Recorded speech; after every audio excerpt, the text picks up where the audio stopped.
சகையூரி குள்ளனா அவன் ரொம்ப ரொம்ப குள்ளனா அவன் அத்திமரத்தில் ஏறினான் கிறிஸ்தேசுவை பார்த்திட.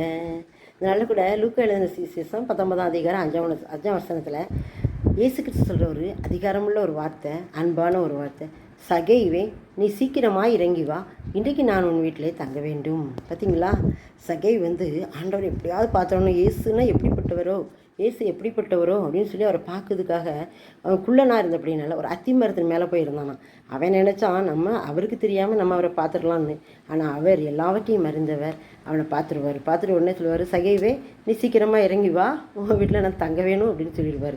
அப்படியே அவனை தூக்கி வாரி போட்ட மாதிரி இருந்தாலும் கூட அவன் சந்தோஷமாக இறங்கி அவரை தன் வீட்டுக்கு அழைத்துட்டு போய் அவருக்கு எல்லாவற்றையும் காண்பித்தான்.